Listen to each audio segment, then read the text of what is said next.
नमस्कार, स्वागत है आपका। खबरें भी तक देख रहे हैं आप। मैं आपके साथ मुमताज खान और मैं हाजिर हूं हमेशा की तरह अपना खास कार्यक्रम खबर की तह तक लेकर आपके दरमियान। इस कार्यक्रम के जरिए हमारा मकसद है हर उस अहम खबर की तह तक पहुंचे जो सीधे आम आदमी के सरोकार से जुड़ी होती है, और इसमें हमारी मदद करते हैं हमारे ब्यूरो चीफ्स, हमारे तमाम सीनियर साथी। आइए शुरुआत करते हैं। सबसे पहले आज रुख करेंगे हम दिल्ली के मुख्यमंत्री अरविंद केजरीवाल आज भी नहीं होंगे ईडी के सामने पेश। आम आदमी पार्टी ने समन को गैर कानूनी बताया है और उन्होंने कहा है कि हम वैध समन का पालन करेंगे। आम आदमी पार्टी की तरफ से यह भी कहा गया है कि प्रधानमंत्री का लक्ष्य है केजरीवाल को गिरफ्तार करना। पीएम का मकसद है दिल्ली सरकार को गिरा देना, हम ऐसा नहीं होने दें। तो आज भी ईडी के सामने पेश नहीं होंगे अरविंद केजरीवाल। ईडी ने 5वां समन भेजा है अरविंद केजरीवाल को और आज भी वो ईडी के सामने पेश नहीं होंगे। आम आदमी पार्टी की तरफ से कहा गया है कि ईडी के ये समन गैर कानूनी है और प्रधानमंत्री मोदी का लक्ष्य है केजरीवाल को गिरफ्तार कराना और दिल्ली सरकार को गिराना, हम ऐसा नहीं होने दें।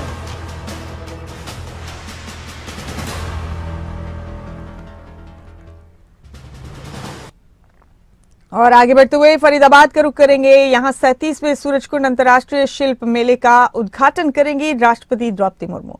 इस कार्यक्रम में हरियाणा के राज्यपाल बंडारू दत्तात्रेय और मुख्यमंत्री मनोहर लाल भी मौजूद रहेंगे। मेले में लगभग 50 देश हिस्सा ले रहे हैं। इस बार के सूरजकुंड मेले का सहयोगी राज्य गुजरात है। इस साल सूरजकुंड मेले का सहयोगी देश तंजानिया होगा।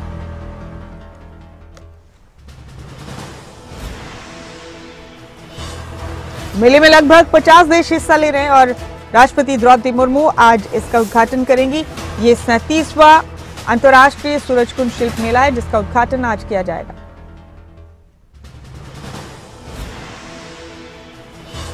और हमारे साथी अनिल राठी फरीदाबाद से सीधे बने हुए हैं, उन्हीं का रुख करेंगे। अनिल, एक बार फिर वक्त आ गया है अंतर्राष्ट्रीय सूरजकुंड शिल्प मेले के उद्घाटन का। राष्ट्रपति आज यहां पहुंचेंगी, हरियाणा के राज्यपाल बंडारू दत्तात्रेय, मुख्यमंत्री मनोहर लाल भी यहां पहुंचेंगे। जरा बताइए क्या तैयारियां हैं मेले को लेकर, मेले के उद्घाटन को लेकर, कितना खास कितना अहम है सूरजकुंड का ये अंतर्राष्ट्रीय मेला? अनिल।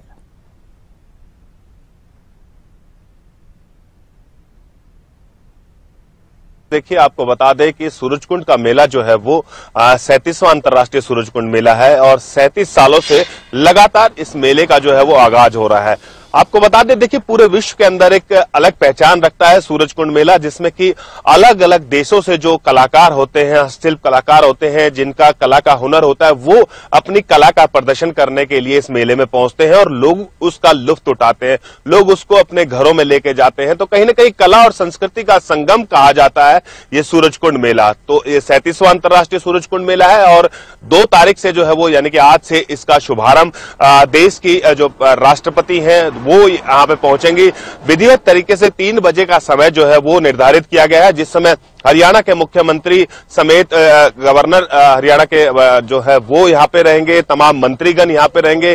तो कहीं ना कहीं एक बड़े ही भव्य तरीके से जो है वो इस मेले का विधिवत तरीके से जो है वो शुभारंभ होगा। और देखिए 2 तारीख से लेकर के 18 फरवरी तक इस मेले को सुचारू रूप से चलाया जाएगा। आम लोगों के लिए प्रॉपर तरीके से जो है वो इसको खोल दिया जाएगा। सुबह 10 बजे से लेकर के शाम को 8 बजे तक जो है वो इस मेले को आम लोगों के लिए पूरे तरीके से खोला जाएगा। आप ऑनलाइन टिकट के यानी कि बुक माई शॉप करके जो है टिकट इनकी ऐप है उससे आप ऑनलाइन बुक कर सकते हैं। तो कहीं ना कहीं पूरे तरीके से हाईटेक जो कह सकते हैं इस मेले को जो है वो रखा जाता है। थीम स्टेट देखिए, जिस तरीके से आपने बताया, गुजरात को इस बार थीम स्टेट रखा गया है और 50 कंट्रियां जो है वो यानी कि अलग अलग देश चाहे कजाकिस्तान और तमाम वो कंट्रियां हैं जो कि पूरे देश विदेश से जो है वो यहाँ पे पहुंचते हैं अपनी कला का प्रदर्शन करने के लिए। देखिए सुरक्षा की दृष्टि से काफी अहम जो है वो ये मेला माना जाता है और 3000 सुरक्षा कर्मी जो हरियाणा पुलिस के जवान हैं वो चप्पे चप्पे पर जो है वो तैनात रहते हैं ताकि किसी भी प्रकार की जो अप्रिय घटना है उससे निपटा जा सके। और पूरा मेला देखिए सीसीटीवी की निगरानी से जो है वो एक कंट्रोल रूम बकायदा पुलिस की तरफ से बनाया जाता है और उस कंट्रोल रूम के माध्यम से पूरी ऑब्जर्वेशन होता है कि मेले के अंदर किसी भी प्रकार का कोई उपद्रव ना कर रहा हो या फिर किसी कोई छेड़खानी या फिर कह सकते हैं कि कोई शरारती तत्व इस तरीके का जो है वो वहां पे कोई बदमाशी ना कर दे जिससे माहौल वहां से खराब हो सके। तो कहीं ना कहीं आज से जो है वो पूरे तरीके से मेला चालू हो जाएगा और लोग तो उठाते हैं। देखिए देश विदेश से लोग जिस तरीके से पर्यटक यहाँ पे पहुंचते हैं, साथ ही साथ फरीदाबाद, दिल्ली, एनसीआर के आसपास के लोगों की बात कर जाए तो उन लोगों के लिए एक अलग पहचान जो है वो ये मेला रखता है। मुमताज, अनिल बेहद शुक्रिया, हम आपसे अपडेट्स लेते रहेंगे। फिलहाल आपका बहुत शुक्रिया ये तमाम अपडेट देने के लिए। और आगे बढ़ते हुए हम चंडीगढ़ से हम खबर का रुख करेंगे। आपको बता दें कि हड़ताल पर बैठे पटवारियों की सरकार से एक बार फिर बातचीत होगी। राजस्व विभाग के सचिव के साथ अब वीडियो कॉन्फ्रेंसिंग के जरिए ये बातचीत होगी। सोमवार को पटवारियों और कानूनगों की जो बैठक हुई थी वो बेनतीजा रही। पटवारियों और कानूनगों की वित्त विभाग के अतिरिक्त मुख्य सचिव के साथ बैठक हुई थी। अनुराग रस्तोगी के साथ ये बैठक हुई जो बेनतीजा रही। प्रदेश में करीब 1 महीने से पटवारियों और कानूनगों की हड़ताल चल रही है। हड़ताल की वजह से तहसीलों में काम काफी प्रभावित हो रहा है। अब हमारे साथ हमारे पॉलिटिकल एडिटर अनिल मोर इस खबर पर बने हुए हैं। अनिल, 1 महीने से प्रदेश में पटवारी और कानूनगो अपनी मांगों को लेकर हड़ताल पर हैं। सोमवार को भी अनुराग रस्तोगी के साथ उनकी मीटिंग हुई जो बेनतीजा रही। अब राजस्व विभाग के सचिव के साथ वीडियो कॉन्फ्रेंसिंग के जरिए बैठक होगी। किस वक्त बैठक का वक्त तय किया गया अनिल, और क्या लगता है आपको कितनी जद्दोजहद के बाद ये मामला सॉर्ट हो सकता है? क्या आज की बैठक से कुछ उम्मीदें हैं?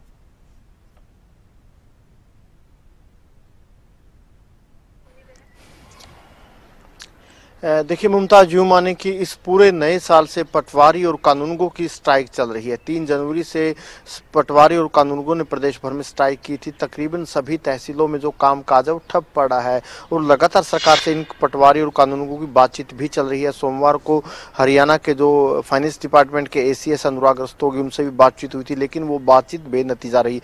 आज एक बार फिर सरकार से पटवारी और कानूनगों की जो एसोसिएशन है इनकी बातचीत होनी है। वीडियो कॉन्फ्रेंस के माध्यम से बातचीत होगी। रेवेन्यू डिपार्टमेंट के सेक्रेटरी के साथ ये बातचीत होनी। इस बातचीत में उम्मीद की जा रही है कि आज पटवारी और कानूनगो की स्ट्राइक खत्म हो जाए, क्योंकि जो पटवारी और कानूनगो है, जो इनकी डिमांड्स है, जो ये सरकार से मांग कर रहे हैं कि जो वेतन विसंगतियां हैं उनको दूर किया जाए, ACP में कुछ जो बदलाव है वो ये पटवारी कानूनगो चाहते हैं।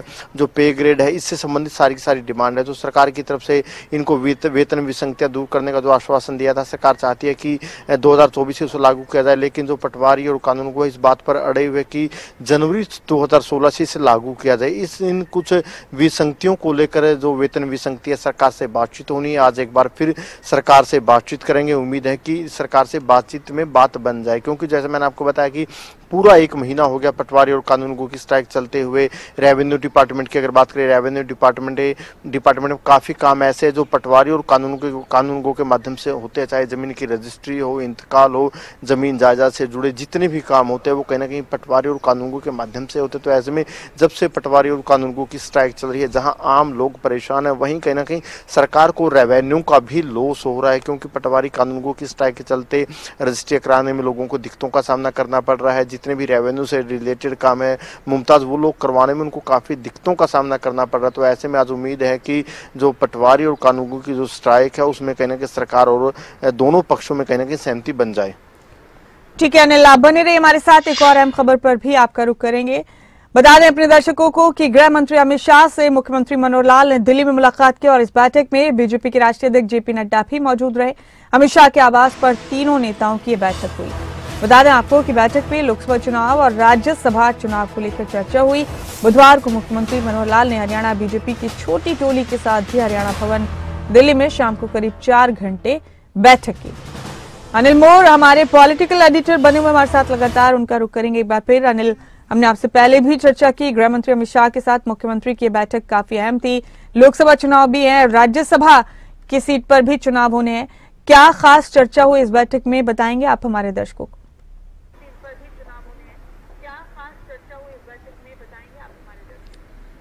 देखिए मुमताज, मुख्यमंत्री बुधवार को दिल्ली दौरे पर रहे थे। बुधवार को मुख्यमंत्री ने बीजेपी छोटी टोली की बैठक की थी, जिसमें हरियाणा बीजेपी अध्यक्ष, बीजेपी प्रभारी, संगठन मंत्री मौजूद रहे। वीरवार को एक बार फिर मुख्यमंत्री दिल्ली दौरे पर पहुंचे और वीरवार को जब मुख्यमंत्री दिल्ली पहुंचे तो मुख्यमंत्री ने जो गृह मंत्री अमित शाह से मुलाकात की। अमित शाह की मुलाकात पर ये आवास पर मुलाकात हुई। इस दौरान हरियाणा जो बीजेपी के राष्ट्रीय अध्यक्ष है JP नड्डा, वो भी मौजूद रहे। यानी तीनों बड़े नेताओं के बीच बातचीत हुई। तकरीबन 1 घंटा बातचीत हुई। जो बातचीत हुई है लोकसभा चुनाव और राज्यसभा चुनाव को लेकर इस बैठक में चर्चा हुई। लोकसभा चुनाव का पहले जिक्र कर लेता हूं, क्योंकि लोकसभा चुनाव को लेकर हरियाणा में बीजेपी ने सभी लोकसभा क्षेत्रों में कार्यालय खोल दिए गए। ये जानकारी मुख्यमंत्री की तरफ से केंद्रीय नेतृत्व को दी गई है। हरियाणा की लोकसभा चुनाव को लेकर क्या तैयारियां हैं वो भी कहीं ना कहीं मुख्यमंत्री की तरफ से जानकारी दी गई है। लोकसभा चुनाव को लेकर किस तरीके से बीजेपी की रणनीति रहेगी, किस तरीके से जो उम्मीदवारों का चयन रहेगा, इन तमाम मुद्दों को लेकर चर्चा हुई है। और ये भी खासतौर से इस बैठक में चर्चा हुई, क्योंकि जब बात लोकसभा चुनाव की आती है, मुख्यमंत्री भी दावा करते हैं कि 10 की 10 सीटें जीतेंगे, बीजेपी के तमाम नेता कहते हैं कि 10 की 10 सीटें जीतेंगे। लेकिन हरियाणा में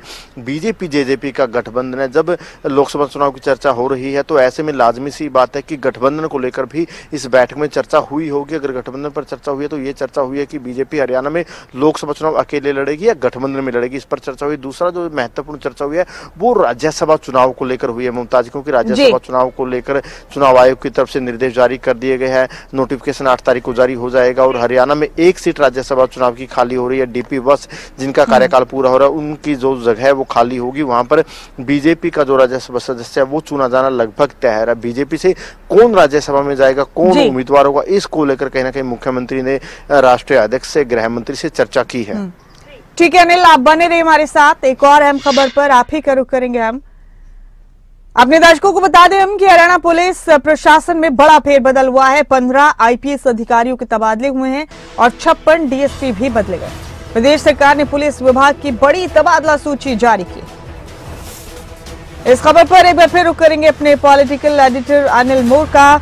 अनिल, बड़ा फेरबदल हुआ है हरियाणा पुलिस महकमे में। तकरीबन 15 आईपीएस अधिकारियों की सूची है जो हरियाणा सरकार की तरफ से जारी की गई है। 56 डीएसपीज के भी तबादले हुए हैं। काफी बड़े पैमाने पर फेरबदल किया गया है। अनिल,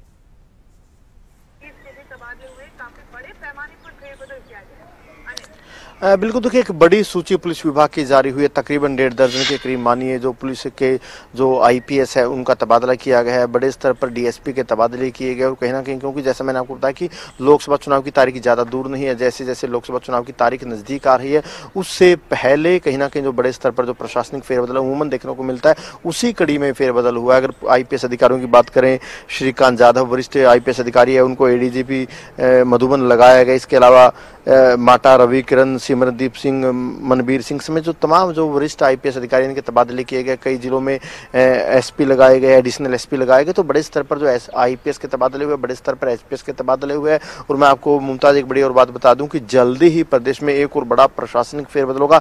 बड़े स्तर पर हरियाणा में आईएएस एचसीएस के भी तबादले होंगे, क्योंकि लोकसभा चुनाव से पहले जो एक निर्देश होते चुनाव आयोग के उसके अनुरूप तमाम राज्य सरकारों को कहीं ना कहीं तबादले करने होते हैं। तो आचार संहिता लगने से पहले और संभावना यह है कि हरियाणा में जो आईएएस एचसीएस की लिस्ट है वो भी जल्दी ही जारी हो सकती है। प्रदेश में कई जिलों के डीसी बदले जा सकते हैं, कई प्रशासनिक सचिव बदले जा सकते हैं, विभागाध्यक्ष बदले जा सकते हैं, एचसीएस बदले जा सकते हैं। तो वो भी लिस्ट जल्दी ही मुमताज जारी होनी है। बेहद शुक्रिया अनिल आपका इन तमाम खबरों की तह तक पहुंचने के लिए।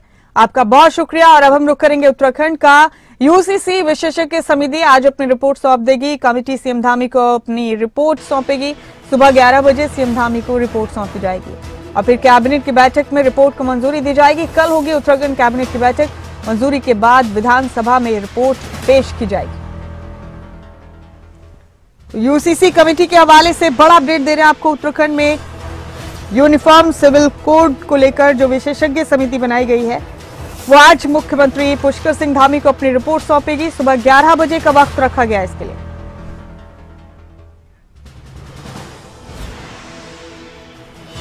और हमारे साथ हमारे ब्यूरो हेड राव शफात अली इस खबर पर बने हुए हैं, उनका रुख करेंगे। Rao Shafat, uniform civil code बेहद सुर्खियों में है उत्तराखंड में। खासतौर से यूसीसी विशेषज्ञ कमेटी जो बनाई गई थी आज अपनी रिपोर्ट सौंप देगी मुख्यमंत्री पुष्कर सिंह धामी को। उसके बाद इसको मंजूरी भी मिल जाएगी कैबिनेट बैठक में। क्या चल रहा है इसे लेकर तफसील से आप बताइए हमारे दर्शकों।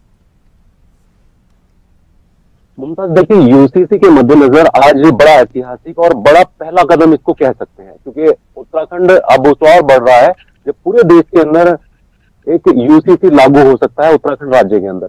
क्योंकि एक समिति बनाई गई थी, कमेटी बनाई गई थी और 20 माह का वक्त इसमें बीत चुका है, यानी कार्यकाल लगभग पूरा हो चुका है। और ये जिम्मेदारी दी गई थी रंजना देसाई जो रिटायर्ड जज नहीं है, 5 सदस्यीय समिति बनाई गई थी और क्योंकि यूसीसी का ड्राफ्ट एक लंबा प्रक्रिया थी, इसका बीच बीच में समय भी बढ़ाया गया, लेकिन इस माह इसका समय खत्म हो रहा है और आज का दिन ऐतिहासिक इसलिए रहने वाला है। अभी हम चर्चा कर रहे हैं और कुछ ही देर के बाद ये जो संपूर्ण ड्राफ्ट है मुख्यमंत्री पुष्कर सिंह धामी को ये समिति सौंप देगी और आगामी विधानसभा सत्र में मुख्यमंत्री ये दावा कर रहे हैं कि इसको पटल पर रखा जाएगा, क्योंकि 5 फरवरी से 8 फरवरी के बीच में विधानसभा का सत्र चलना है। तो ये ड्राफ्ट राज्य सरकार को मिल जाएगा। अहम ये रहने वाला है कि कल कैबिनेट की बैठक है और कल इसको मंत्रिमंडल में रखा जाएगा। उसके बाद मंत्रिमंडल से क्या डिसीजन आता है, क्या मोहर लगती है, क्या इसी विधानसभा के सत्र में इसको रखा जाएगा, जैसी चर्चा है कि 5 से स्टार्ट होगा सत्र और 6 तारीख को इसको रखा जाएगा, 6 फरवरी को पटल पर रखा जा सकता है। तो ये भी अभी संशय है कि इसी विधानसभा सत्र में रखेंगे या अगले किसी और विधानसभा सत्र में, लेकिन उम्मीद इसी विधानसभा सत्र में है। और उत्तराखंड एक ऐसा पहला राज्य होगा, अगर सब कुछ ठीक ठाक रहा पूरे देश के अंदर, जहां यूसीसी लागू हो जाएगा, अगर गोवा को छोड़ दे। तो राज्य सरकार ये पहले से दावा कर रही थी कि जब वो सत्ता में आएंगी, कि जब भाजपा यहाँ चुनाव लड़ रही थी तो उसी वक्त 2022 की मैं चर्चा कर रहा हूं, तो ये कहा गया था कि यूसीसी वो लागू करेंगे जब सत्ता में आएंगे। और मई 2022 को इस पर 5 सदस्यीय कमेटी मुख्यमंत्री पुष्कर सिंह धामी ने बना दी थी। इसके बाद इस कमेटी ने अपना काम करना शुरू किया। सभी जाति, समुदाय, संप्रदाय सबसे बातचीत की। करीब 60 से 80 बैठकों का दौर चला। 2.5 लाख से ज्यादा ऑनलाइन ऑफलाइन सुझाव आए और इसमें क्योंकि अलग अलग प्रावधान रखे गए, सूत्रों के हवाले से खबर यह है कि करीब 400 से ज्यादा कानूनी प्रावधान है। तो ये तमाम चर्चाएं इस वक्त सियासी चर्चाएं हैं। विपक्ष इस पर आरोप लगा रहा है, अभी भी आरोप लगा रहा है, क्योंकि ड्राफ्ट की कॉपी उसको नहीं मिली, वो पढ़ नहीं पाया है। उसका कहना है कि जब पढ़ेंगे तब कोई प्रतिक्रिया देंगे। लेकिन कह सकते हैं कि आज का दिन उत्तराखंड में यूसीसी के मद्देनजर बेहद ही ऐतिहासिक दिन रहने वाला है। Rao Shafat, uniform civil code हमेशा से विपक्ष के निशाने पर रहा है। अब जबकि सरगर्मियां तेज हैं, इसे लेकर आज अपना मसौदा भी विशेषज्ञ समिति सौंप देगी मुख्यमंत्री को। कोई ताजा तरीन प्रतिक्रिया विपक्ष की तरफ से आई है इस मामले को लेकर?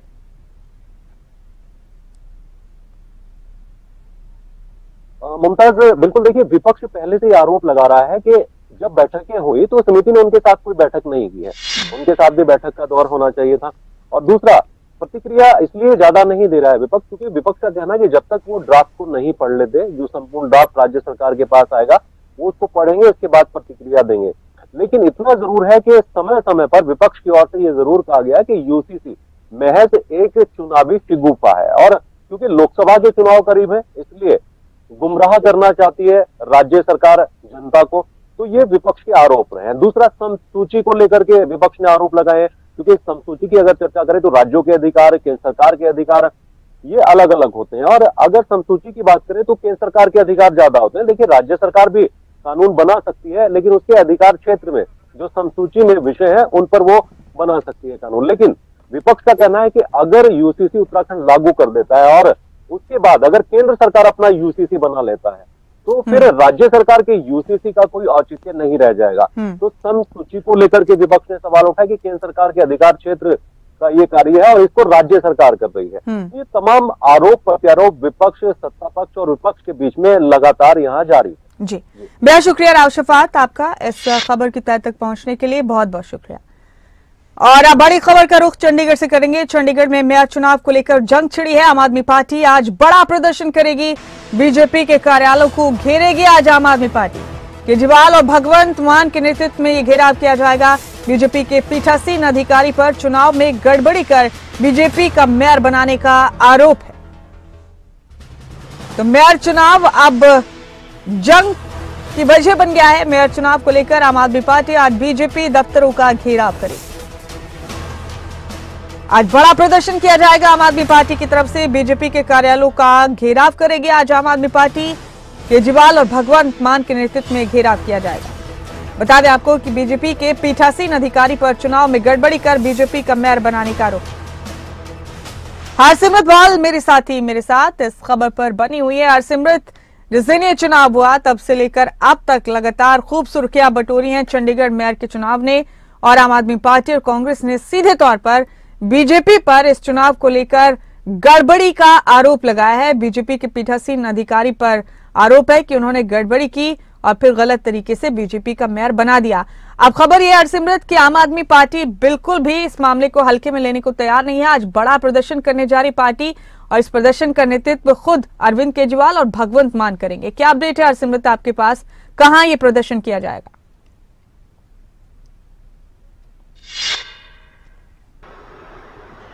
बिल्कुल मुमताज, आपको बता दें कि आज ये जो प्रदर्शन है दिल्ली में किया जाना है। इसकी शुरुआत अगर हम बात करें तो 30 जनवरी को हुई जब मेयर इलेक्शन थे। इसके पहले आपको बता दें कि 18 जनवरी को मेयर इलेक्शन चंडीगढ़ में होने थे, पर वो नहीं हो सके क्योंकि प्रिसाइडिंग ऑफिसर जो है वो बीमार हो गए थे। उसके बाद कोर्ट जाना पड़ा गठबंधन को, यानी कि कांग्रेस और आम आदमी पार्टी को। वहां से 30 जनवरी की डेट मिली। 30 जनवरी को चुनाव तो हुए पर उसमें भी धांधली का आरोप लगा, जहां पर एक तरफ मुख्यमंत्री भगवंत मान ने और अरविंद केजरीवाल जो कि संयोजक है आम आदमी पार्टी के और दिल्ली से भी मुख्यमंत्री हैं, उन्होंने भी वो वीडियो दिखाई जिसके बूते पर यह बताया जा रहा था कि प्रिसाइडिंग ऑफिसर ने धांधली करी है। इसके बाद एक बार फिर से हाई कोर्ट का रुख किया गया, पर हाई कोर्ट ने 3 हफ्ते का समय दिया है और रिपोर्ट मांगी है चंडीगढ़ प्रशासन से। तो ऐसे में गठबंधन जो है कांग्रेस और आम आदमी पार्टी का, वो किसी भी सूरत में ये नहीं चाहता कि ये जो मौका है वो जाने दिया जाए। तो ऐसे में सबसे पहले जो प्रदर्शन है वो चंडीगढ़ लेवल पे हुए हैं। यहाँ पर गठबंधन की तरफ से प्रदर्शन किया गया और चंडीगढ़ के सेक्टर 17 में, जहाँ पर म्युनिसिपल कॉर्पोरेशन पड़ता है, वहां पर जो थाना है वहां पर शिकायत दर्ज करवाई गई। प्रिसाइडिंग ऑफिसर के खिलाफ भी शिकायत दर्ज करवाई गई। इसके बारे में खुद मुख्यमंत्री अरविंद केजरीवाल, साथ ही साथ पंजाब के मुख्यमंत्री भगवंत मान ने भी कहा कि उनके खिलाफ जो FIR है, देशद्रोह का पर्चा जो है वो चाहते हैं। इसके अलावा आपको बताएं कि उसके बाद जो है प्रदर्शन दिल्ली में रखा गया। दिल्ली में अरविंद केजरीवाल भगवंत मान के सानिध्य में प्रदर्शन होने वाला है, जिसमें चंडीगढ़, हरियाणा और पंजाब के जो कार्यकर्ता है वो भी शामिल होंगे, नेता वो भी शामिल होंगे, कैबिनेट मंत्री वो भी शामिल होंगे। सभी के सभी जो है आज दिल्ली पहुंच रहे हैं और वहां पर ये जो प्रदर्शन है किया जाना है, भाजपा मुख्यालय को घेरने का जो मेन प्लान है वो बनाया गया है। इसको लेकर के तैयारियां शुरू हो गई हैं। हरियाणा से भी लोग जो है समर्थक है वो जा रहे हैं, मंत्री जा रहे हैं, माफ कीजिएगा जो नेता है वो जा रहे हैं। जिस तरह से देखा गया कि सुशील गुप्ता है और साथ ही साथ अनुराग ढांडा है। पंजाब की बात की जाए तो कैबिनेट मंत्री, मुख्यमंत्री और कई MLA जो है अपने समर्थकों के साथ वहां पहुंचेंगे। दिल्ली के तो ऑलरेडी वहीं हैं और सारे के सारे वो भी भाजपा मुख्यालय की तरफ जो है वो जाएंगे। साथ ही आपको एक चीज और बता दें कि इस मामले को लेकर के जिस तरह से मैंने बताया कि हाई कोर्ट ने 3 हफ्ते का समय दिया है, इसके बावजूद उससे संतुष्ट नहीं थे जब इस एक्शन को लेकर के, तो सुप्रीम कोर्ट का भी रुख किया गया है और सुप्रीम कोर्ट में भी जो पिटीशन है वो डाली गई है। और चलते चलते जो है इस तरह से कहा जाए कि भाजपा की तरफ से जो ये धांधली है वो साफ तौर पर दिखाई दे रही है कि किस तरह से वो वीडियो जो है वायरल हो रही है, जिसपे